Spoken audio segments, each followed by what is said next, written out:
जम्मू कश्मीर में पिछले 2-3 दिनों से लगातार आतंकी हमले हो रहे हैं। उस पर बात करने के लिए हमारे साथ मौजूद है रिटायर्ड कर्नल एन.के. शर्मा साहब। शर्मा साहब, न्यूज़ 18 पर आपका स्वागत है। जिस तरह से आपने बहुत बहुत रियासी जी बहुत बहुत अभी धन्यवाद आपका मुझे न्यूज़ 18 में लाने का। अभी आपने देखा होगा जिस तरह से रियासी में हमला हुआ है, हमले का पैटर्न बिल्कुल बदल चुका है। इस पर क्या कहना है सर आपका? हर्षित, पैटर्न बेशक बदली हो, लेकिन पैटर्न के पीछे वही लोग हैं, वही साइकोलॉजी है, वही नैरेटिव है। मैं यहाँ पे आपको ये बताना चाहूंगा कि आप सिर्फ आज के ऊपर मत जाइए कि आज रियासी में हो गया, फिर कठुआ में हो गया, फिर डोडा में हो गया है। इसके पीछे थोड़ा सा हमें रुक कर हमें इसकी पीछे की वजूहत जाननी बहुत जरूरी है। देखिए हर्षित, आज मीडिया में हर तरफ ये इसका बहुत कवरेज होगा। कुछ कैजुअलिटीज हुई हैं और कुछ दिन के बाद में फिर ये वापस कोई आपके पास में मीडिया में या देश में कोई और खबरें चल पड़ेगी और ये फिर एक बैक स्टेज आ जाएगा। नुकसान होगा या याद रखेंगे केवल वो लोग जिनके नियर एंड डियर या जिनके घर वाले जा चुके हैं। उतनी फैमिलीज पूरी बर्बाद हो चुकी हैं। हमें चाहिए कि हमें इसको फायर फाइटिंग वाला मेथड से नहीं काम करना है कि आज ये हुआ है और आज हमने ये बात कर दी और आज हम इसको भूल जाएं। पता नहीं मैं कैसे ये आप सबको, देश को ये बता पाऊं कि इसके लिए एक स्ट्रेटेजी चाहिए, एक लॉन्ग टर्म स्ट्रेटेजी चाहिए। ये नहीं है हर्षित कि आज अभी तक वैली के अंदर हमारी डिप्लॉयमेंट बहुत ज्यादा थी, हमने उनको कर्व किया, हमने मिलिटेंसी की वारदातों को काफी हद तक हमने उनको कंट्रोल किया, लेकिन अब वो वैली से निकल के जम्मू रीजन में आ गए हैं। और जम्मू रीजन के अंदर अब ये नहीं है कि हम वहां से अपना खाली करें, ग्रिड को उठा के अब जम्मू में हम जम्मू रीजन के ऊपर हम अपनी फौज को डालना शुरू करें। तो ये तो वही बात हुई ना कि हम रिएक्शन, हर चीज का हम रिएक्टिव बात करते रहे, ये तो ठीक नहीं होगा। सर मैं आपको रोकना हर्षित, चाहता हूँ इसके लॉन्ग टर्म जी सर, जिस दिन पीएम मोदी का शपथ ग्रहण था उसी दिन आतंकी हमला होना, क्या इसके पीछे कोई संदेश था? देखिए हर्षित, मैं इस बात से सहमत नहीं हूं। जिस दिन पीएम साहब का हमारा शपथ हुआ तो ये तो नहीं है कि वो जो मिलिटेंट्स थे वो उसी दिन वहां से क्रॉस किए, हथियार लिए और यहाँ पर आए और उन्होंने वारदात कर दी। ये ऐसा नहीं होता। ये प्लानिंग बहुत पहले की हुई होती है और वो ये सेम ग्रुप है जो जिस ग्रुप ने पहले भी कई जगह अपने वारदातों को अंजाम दे चुके हैं। तो ये कोई आप इसको एक नहीं मान के चलिए। अगर आपने उसको ये मान लिया कि पीएम साहब के शपथ जो उनका वो था सेरेमनी थी उसके साथ में अगर हमने इसको जोड़ेंगे तो फिर अगली बार क्या हुआ, कठुआ में क्या हुआ, फिर डोडा में क्या हुआ। अब तो ऐसा नहीं चल रहा। हमें इस बात को मंजूर करना पड़ेगा कि अब शिफ्ट चेंज हो गया है। अब इन्होंने वैली से हटा के अब ये जम्मू रीजन के ऊपर आ गए हैं। हर्षित, मेरा सिर्फ आपसे ये कहना है कि अगर हमारे घर में कहीं एक गंदी नाली या गंदा पानी आने लगा है हमारे घर में, तो हमें सिर्फ अपने घर की गंदा नाली और गंदे पानी को साफ नहीं करना। हमें ये ढूंढना है कि ये पानी, गंदा पानी कहाँ से आ रहा है, ये मिलिटेंट्स और ये उग्रवादी आ कहाँ से रहे हैं, इनका स्टोर हाउस कहाँ पर है, हमें कहाँ प्लग करना चाहिए, ना कि सिर्फ अपने घर के अंदर। यानी आज यहाँ हुआ हमला तो आज हम उठा के फौज को यहाँ लाए, ये नहीं।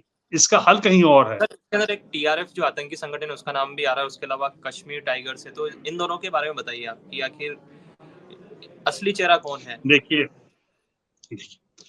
ये आप नामों के ऊपर मत जाइए। अगर आप एक नाम को आज बैन कर देंगे आपने, तो उनके प्रॉक्सी बहुत निकल जाएंगे। चाहे आप उसे एलएटी मानिए, चाहे आप उसे दुनिया भर के नाम कश्मीर के फ्रेंड्स मान लीजिए, ये सब इनके आप इंडिविजुअली जाने का कोई हमें इतना डिटेल में जाने का नहीं है। सबके मॉडस ऑपरेंडी वही है, सबके आका भी वही है, सबका एम भी वही है। हमें ये चाहिए कि हम इसका जहां मेन स्टोरेज है यानी कि पाकिस्तान, हमें वहां पे जाके एक्शन। अब एक्शन का मतलब ये नहीं है कि हम अपना सीना चौड़ा करके वहां पहुंच जाए और हम वहां पे जैसे हमने पहले सर्जिकल स्ट्राइक की, अब भी हम वही कर दें, या हम टिट फॉर टैट करके उन्होंने हमारे 10 मारे, हम भी वहां पे जाके 10 मार दें। ऐसा नहीं, ये बिल्कुल नी जर्क रिएक्शन नहीं चाहिए। हमारे पास में भी बहुत ज्यादा ऐसी चीजें हैं जो हम भी वही कर सकते हैं जो वो हमारे देश में करते हैं। क्या उनके पास में बलूचिस्तान नहीं है? क्या उनके पास में बाकी और कई इंसर्जेंसीज नहीं है? खुलेआम हमें भी करना चाहिए, क्यों नहीं करना चाहिए? जी सर, रियासी, कठुआ, डोडा के बाद जो बैक टू बैक लगातार जो आतंकी घटनाएं हुई है, क्या ऐसा लगता है कि स्लीपर सेल फिर से एक्टिव हो चुके हैं?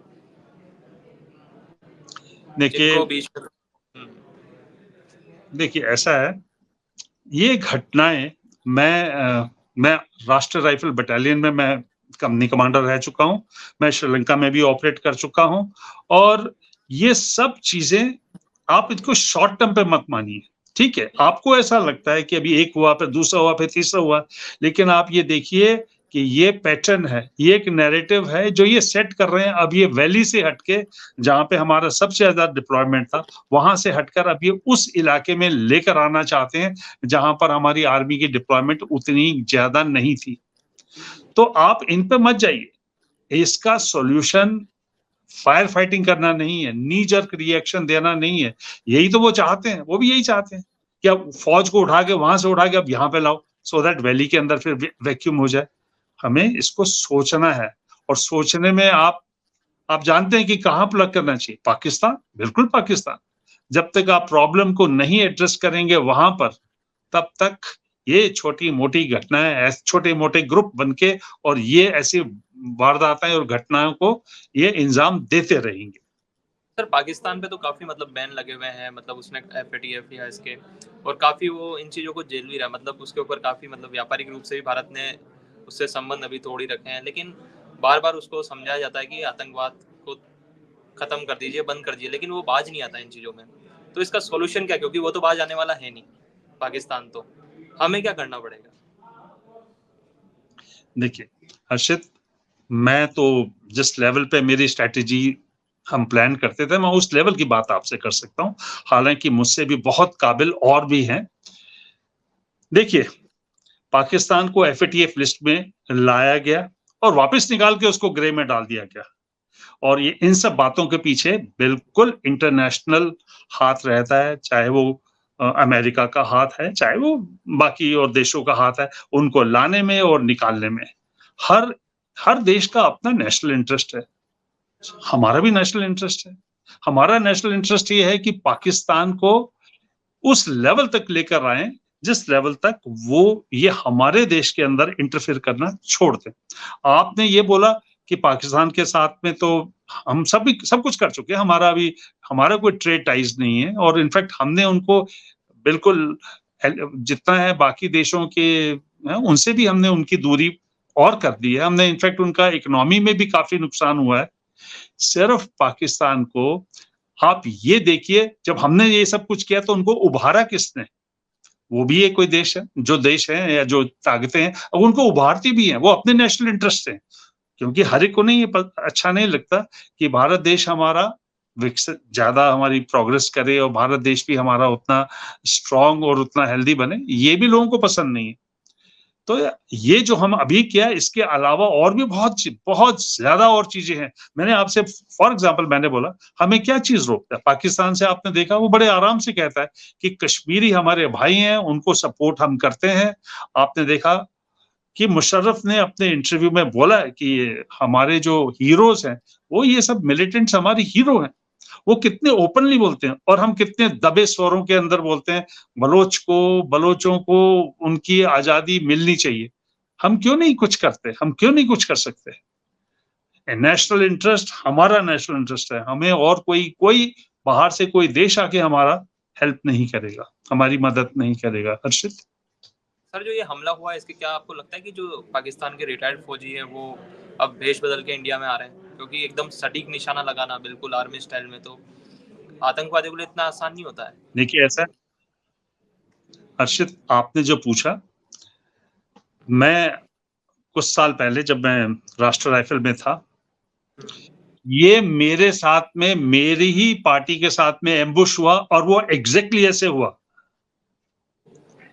जब हमारी कॉनवॉय आई, हमारी कॉनवॉय पर, हाँ, हम उस समय नागालैंड और मणिपुर में थे, बिल्कुल सामने वो मिलिटेंट उठा, सबसे पहले ड्राइवर के ऊपर गोलियां फायर की, एक मैगजीन ड्राइवर के ऊपर निकाली।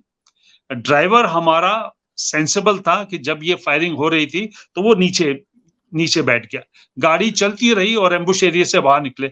जो अब आपने देखा रियासी के पास, वो बिल्कुल एग्जैक्टली वही है, वहां पर भी वही है कि उन्होंने सबसे पहले ड्राइवर।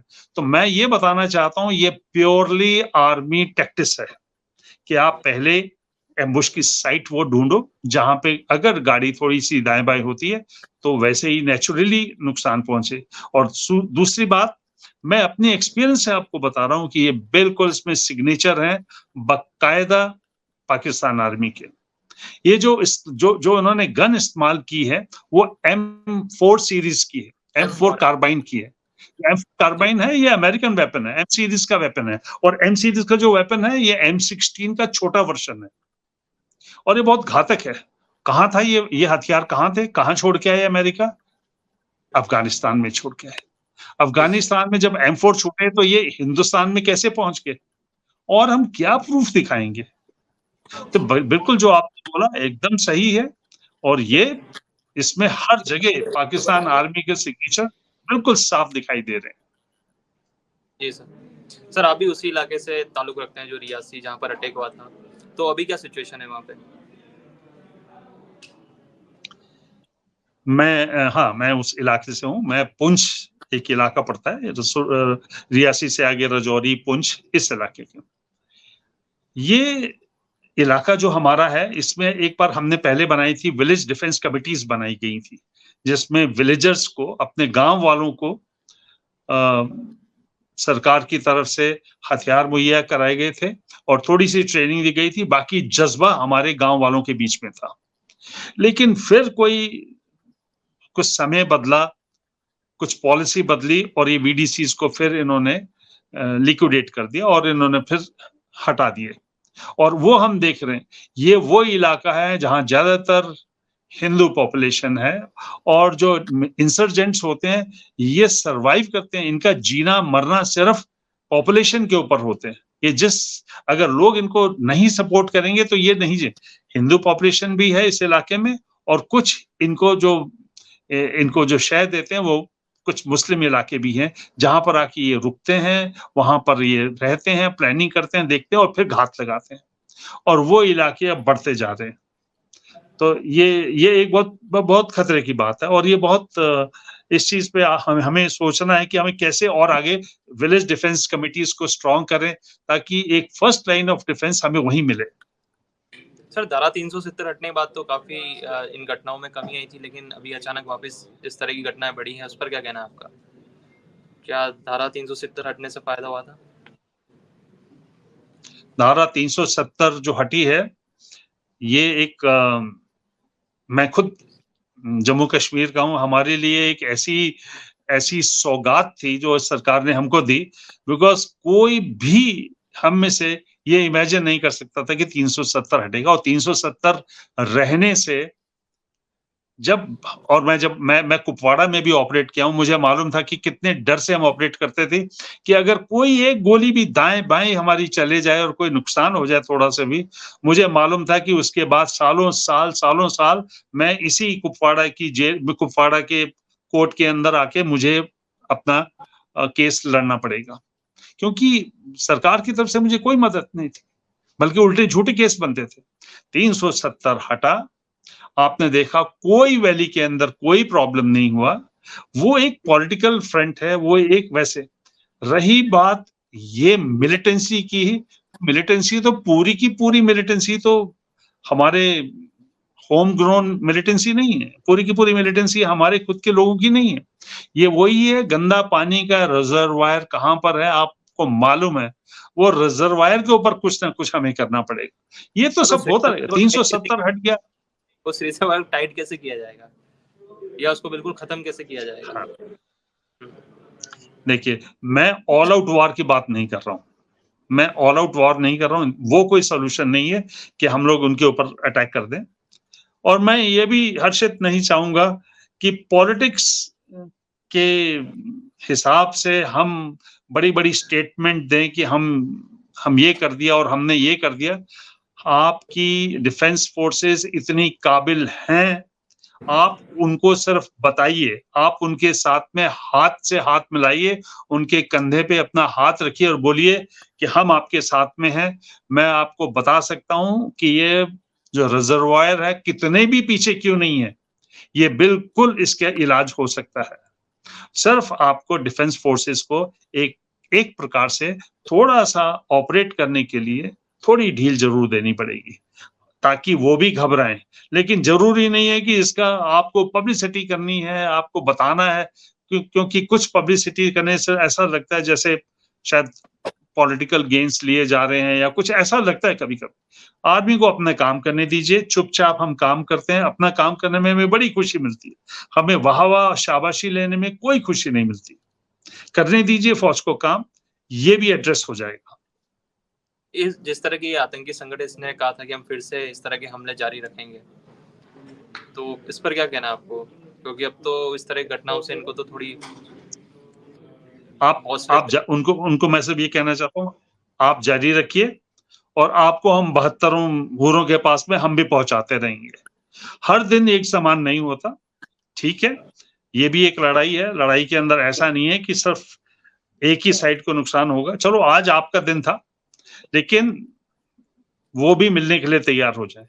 ये कोई नहीं, हमारी जीत पक्की है, सिर्फ हमको थोड़ा-सा और हर लेवल पे सोचना है। केवल एक लो लेवल पे हम सिर्फ एक अपने इस इलाके की नहीं सोचे हम, और भी सिर्फ हमने दो बात की, हमने पाकिस्तान के अंदर की बात की है और इधर, इसके अलावा इंटरनेशनली भी बात की है, जो हमने काफ़ी उनको लोगों से हमने, बाकी देशों से हमने उन्हें दूर किया हुआ, और भी बहुत चीज़ें हैं। सर, चाइना तो कहीं न कहीं बैकहैंड उसको सपोर्ट करता ही है पाकिस्तान को, ये कितना बड़ा खतरा है? हर्षित, दोस्त चाइना तो है ही है पाकिस्तान का, और दुश्मन का दुश्मन वो उसका दोस्त है, वो तो होगा बिल्कुल। और चाइना हर माल से, जान से, लेकिन ये है कि चाइना खुद पैर नहीं रखेगा।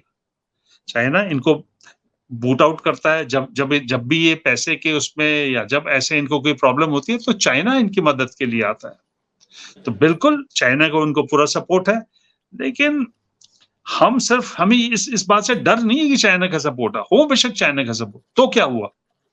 अगर हम अपना स्ट्रांग हैं और हमें गवर्नमेंट का पूरा सपोर्ट है, देश का सपोर्ट है हमें, तो कोई भी आ जाए, आपकी आर्मी इतनी सक्षम है कि हम उनको बहुत अच्छी तरीके से जवाब दे सकते हैं। ठीक है कर्नल साहब, न्यूज़ 18 से बात करने के लिए बहुत-बहुत धन्यवाद आपका। आपने बहुत अच्छी तरह सवालों का जवाब दिया। धन्यवाद आपका। Thank you so much. जय हिंद, जय भारत।